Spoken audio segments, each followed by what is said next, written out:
Happy day! Welcome to our ATC video today. At ang topic po natin ngayon ay Renewal of Certificate of Registration ng Bureau of Internal Revenue. So, required ba yan, sir, i-renew? Kasi maraming nagpupunta ng Bureau of Internal Revenue or RDO presenting their Certificate of Registration for renewal. Ang tanong, sino-sino yung nagpapa-renew ng Certificate of Registration natin na nakuha natin sa Bureau of Internal Revenue after registration? Okay? So, dalawang klase po yung ating Certificate of Registration, isang permanent at isang temporary. Yung permanent po nating COR, makikita nyo po sa left side ng ating ATC video, Certificate of Registration ko po yan. Sample po natin ng Certificate of Registration yan na dapat nakapaskil sa ating registered place of business sa BIR. Otherwise, 1,000 pesos po ang penalty niyan pag nakita tayo ng tax mapper at hindi yan nakapaskil. Yung original copy po. Okay? Paano siya naging permanent? Ang permanent po, makikita nyo, meron siyang BIR Form 2303, BIR Form 2303 sa kanyang upper left corner. Okay? BIR Form po yon, yung ating yung ating Certificate of Registration. At ang permanent COR po, hindi siya nire-renew. So, hindi mo kailangan pumunta ng RDO mo taon-taon para mag-renew ng permanent Certificate of Registration kasi hindi siya required.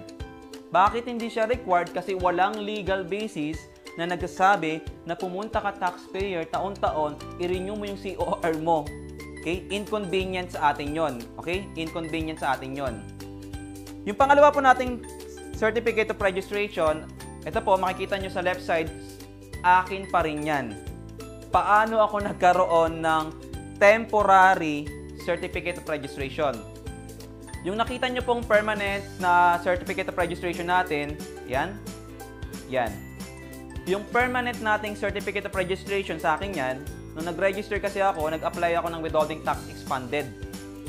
Paano ba ako nag-apply nung? Akala ko lang, nag-assume lang ako na meron akong babayarang mga professionals na subject sa expanded withholding tax na 5% to 10%. Eh, wala naman po akong binabayaran na professionals. So, ang ginawa ko, instead na mag-file ako ng BIR Form 1601E, dati pa, 2017, 0619E na ngayon, tsaka 1601EQ starting 2018, kaysa mag-file ako ng 0000, okay? Tandaan ko yung date. Ang ginawa ko po, wala naman pala akong babayarang income payments subject to expanded withholding tax. Nandito po yung registered place of business ko or profession sa ating company. Wala naman ako binabayarang renta sa ating company. Pumunta ako ng RDO namin. No? Nag-fill out ako ng BIR Form 1905. Tapos inattach ko yung original kong COR. Yan po yung permanent nating COR. No? Dalawang kopya. Sa isang kopya, yung photocopy na ng COR para may receiving copy ako. No? Pagkabigay sa akin ng ating RDO, okay? Temporary binigay sa akin na Certificate of Registration. Simply because naubusan sila ng BIR Form 2303. Nung pinatanggal ko yung expanded withholding tax ko, pwede po yun, basta wala na kayong babayarang income payments subject to expanded withholding tax, pwede yun, katulad ng ginawa ko. Okay? Para hindi na tayo mag-file ng zero. Para hindi rin siya mag-open case. Pinatanggal ko. Pagkabigay sa akin ng bagong COR, binigyan ako ng temporary. Makikita nyo po dyan sa temporary natin. Okay? Wala po siyang nakalagay sa upper left corner. Kung makikita nyo, mapapansin nyo, wala siyang nakalagay na BIR Form number 2303. Pag wala po nakalagay, ang ibig sabihin niyan, temporary. Okay? At yung temporary po natin COR ay, makikita nyo, may nakalagay sa bandang baba. Sa bandang baba po, may notice. Nakalagay, this Certificate of Registration shall be valid until December 31, 2018. Expired na siya. Expired na. Okay? March 26, 2019 na ngayon. Please secure a new COR 30 days after the expiration date or upon payment of the annual registration fee, whichever comes earlier. Yun ang nire-renew. Pinapa-replace kasi natin siya. Pinapapalitan natin ng temporary nating Certificate of Registration. Pero ako, hindi pa rin ako nagpupunta ng RDO namin kasi ang daming tao doon. Ayoko pumila. Punta ka doon, pipila ka. Kukuha ka ng queuing number. Manunod ka muna ng TV sa gilid. Tapos hintayin mo tawagin yung pangalan mo. Mag-annual ITR na. April 15. Malapit na. Maraming pumipila doon. So, I decided na pumunta na lang sa RDO para for replacement ng aking temporary COR para maging permanent COR siya. Okay? After na po ng annual ITR natin. Sir, wala ka bang penalty? Sir, wala bang penalty kapag hindi tayo nakapag-register, hindi tayo nakapag-replace ng ating temporary COR within 30 days or from the payment of annual registration fee, whichever comes earlier, as notice sa ating temporary COR? Wala po. Kasi kung mayroong penalty, malamang nag-renew na ako. Wala pong penalty yung hindi tayo nakapag-renew ng within 30 days ng temporary COR kasi walang legal basis yon. Okay? Fault po yon ng Bureau of Internal Revenue because naubusan sila ng supply ng BIR form number 2303. So hindi sila nakapag-print ng permanent COR. So we need to go back again kapag available na yung 2303 BIR form in our RDO for the replacement of our temporary COR para maging permanent siya. So ito po ang nire-replace or nire-renew, hindi itong permanent. Okay? Paano mo nasabi, sir? Ayun o. Nakakuha po kami ng kopya. Nakakuha kami ng kopya na galing po sa Bureau of Internal Revenue.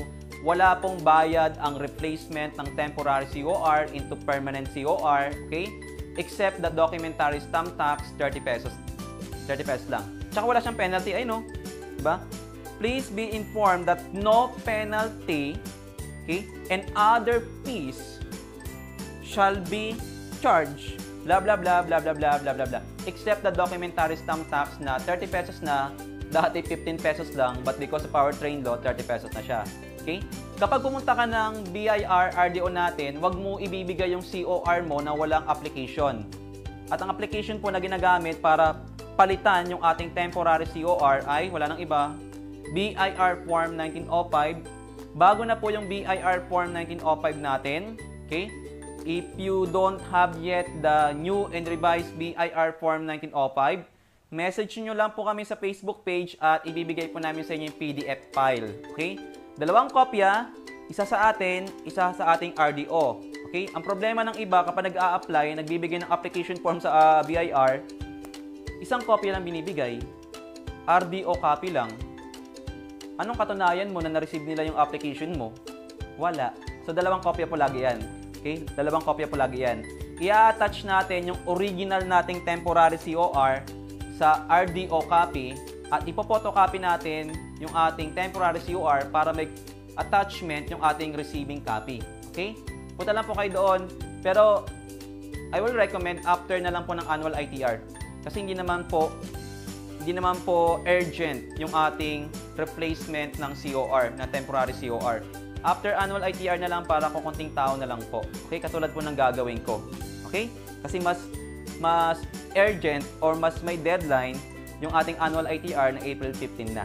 So after deadline na lang po, doon tayo pumunta sa RDO para mag-replace ng ating COR. Magdala kayo ng 30 pesos. Pamasahin na rin. Payong baka mainit. Okay? And maraming salamat po sa inyong lahat. Kung meron po yung karagdagang katanungan, again, ang nire-renew lang po natin ay temporary COR, yung walang BIR form number 2303 sa upper left corner kasi naubusan yung ating RDO ng BIR form number 2303. Pero anytime of the year, pwede tayong pumunta ng RDO para magpa-replace ng ating temporary COR, maging permanent na siya. Hindi po nire-renew taon-taon ang COR, except kung temporary yan para maging permanent siya. Okay? Pag permanent na siya, hindi natin kailangan yan i-renew. Ang nire-renew lang taon-taon, on or before January 31 of the following year, annual registration fee, diba? Using the BIR Form 0605, 500 pesos lang yan under Section 236. At dapat po yung annual registration fee natin ng current year nakapaskil pa rin sa ating registered place of business. Otherwise, 1,000 pesos penalty pag nahuli ka ng tax mapper. Pag nahuli ka ng tax mapper. Wag mo nang hintayin pa, mag-usang loob na tayo. Okay? Di-display lang naman natin yan eh. Okay? Pero kung meron kayong permanent COR at naagnas na siya, naagnas na kasi tinapat nyo sa araw, naagnas na, okay, nasira, naulanan, inamag, inanay, pwede kayo magpa-replace ng permanent COR kung sira-sira na yung ating COR. Ganun pa rin, BIR Form 1905 pa rin, attach mo lang yung luma mong COR, i-photocopy mo yung COR natin para may attachment tayong photocopy na COR sa ating receiving copy using our BIR Form 1905 at magdala po kayo ng 30 pesos for our doc stamp. Walang bayad po yon yung replacement ng ating old permanent COR because sira-sira na siya. Wala pong bayad yon. Pag siningil po kayo, respectfully ask them what is the legal basis ng fees na sinisingil nila sa inyo. Okay? Maraming salamat po sa inyong lahat. Nawa po ay natuto kayo sa ating topic ngayon, Renewal of Certificate of Registration, kasi marami din po nagtatanong sa amin yan. Okay, ito na po yung sagot. You may forward our video to them para po masagot yung kanilang katanungan. Okay? Maraming salamat po sa inyong lahat. Kung meron po yung karagdagang katanungan regarding our topic or even if beyond our topic, please do not hesitate to contact us on our Facebook page po, Accounting Tutorial Center. And before we end our ATC video today, we would like to give you a beautiful educational quote na naman. Okay? Change your thoughts now and you will change your life. Okay? And this is our Facebook page, Accounting Tutorial Center. Dito nyo po isend yung inyong questions or inquiries, hindi po kami naniningil. This is our help sa inyo po na nagbi-business. Magtulungan po tayo, basta willing kayo matuto. ATC, our company, an education company, nandito po para turuan kayo. Okay? Follow nyo po and like nyo po sa ating Facebook page. Meron din po tayong Real World Bookkeeping Facebook group kasi hindi tayo makapag-upload ng mga files sa Facebook page natin. So, gumawa tayo ng Facebook group. Nandun po yung mga BIR Form 1901, 1902, 1903, 45. Nandun po. Tingnan nyo po, nandoon. I-download nyo lang po. Free of charge po yun. Pati po yung BIR Citizen Charter, nandun din po. Okay? And our YouTube channel, Accounting Tutorial Center, please subscribe now on our YouTube channel for any updates of pre-ATC videos katulad neto para ma-inform pa natin kayo. And our Vimeo, if you want Vimeo, we have Vimeo rin po, pero same contents lang po yan sa ating YouTube channel. Accounting Tutorial Center po, follow nyo kami. And online na po tayo. Okay? Hindi na po tayo nagkakandak ng seminar sa iba't ibang lugar, pero we have RWB Outreach this coming March and April. Libre po natin yung kinakandak, 4 hours, wala pong bayad yon. Pumunta po kayo sa ating RWB Outreach Program para malaman nyo po kung ano dapat yung gagawin natin to handle and survive the BIR common violations and to avoid the penalties. Yun po ang topic natin. Maganda po yung topic natin. Okay? You may see the details on our Facebook page po, Accounting Tutorial Center, or you may contact our Miss Jonah sa ating contact number 0950-38-22-563. Okay? Bibigay po namin sa inyo yung details. Register lang po yung online to reserve your seat. And sa mga wala pa pong RWB book, mag-invest na po kayo. Okay? Hindi nyo to babasahin para pag-aralan nyo. May mga free ATC videos po ito na package na natin para po mapag-aralan natin iba't ibang klase ng tax returns, okay? Para sa compliance natin ng ating business. Whether we like it or not, we have to comply with the Bureau of Internal Revenue. Kesa naman maging penalties yung pinaghirapan nating kinitang pera, i-invest nyo po sa education nyo. Doon po kami papasok, tuturuan namin kayo through our RWB books. One set na po ito, isang lecture, isang practice set. This is 4,999 only. Free shipping po within the Philippines. Okay? Free shipping po. May libre po may kasama po yung ball pen and bookmark. Mayroon din pong kasama yung Certificate of Enrollment. Katibayan po na enrolled kayo sa ATC. We have bookkeeping din sa mga gustong matuto ng bookkeeping. Nagtuturo din po ng bookkeeping, how to record your transactions in your books of accounts para meron po tayong financial statement or tax return na gagawin. Bawal po kasing manghula. Kasi yung ilalagay nating figures sa financial statements and tax returns, consistent dapat sa ating books of accounts. At ang books of accounts ay dapat consistent sa ating supporting documents. Tuturo po namin yan sa bookkeeping natin. Isang set na po yan, isang cash receipts journal, cash disbursement, general journal, and general ledger. At isa pong book. Okay? Pag-aaralan po natin kung paano mag-fill out actually sa ating books of accounts na ginagawa natin sa real world. Kaya nga, real world bookkeeping, kung anong ginagawa sa real world, yun po yung tinuturo namin sa inyo.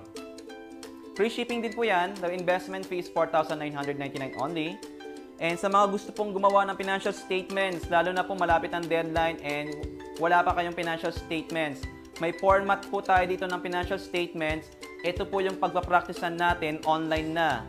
Meron po itong kasamang mga online ATC videos na pwede nyo pag-aralan anytime, anywhere, kung kailan lang kayo available. Okay? Tapos pwede nyo pong isensama yung draft nyong financial statements para ma-assist po namin kayo kung tama yung ginawa nyo. Okay? If you are our RWB book owner po ng ating How to Make Your Own Financial Statements for Micro, Small, and Medium Entrepreneurs. Okay? Free shipping din po yan, 4,999. And our tax, train law and tax updates, para po malaman nyo yung iba't ibang tax updates natin. Sa train law, lalo na po yung 8% income tax rate, qualified ka ba? Ay hindi. Paano mo i-avail yung 8% natin? Tama? Ano ba mas maganda?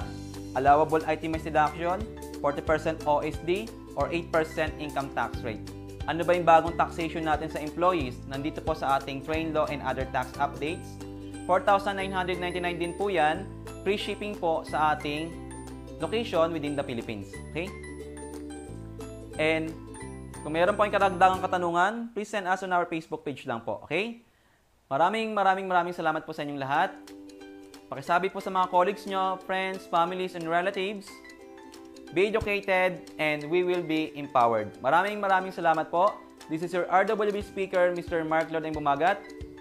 See you later in our other ATC videos. Bye-bye!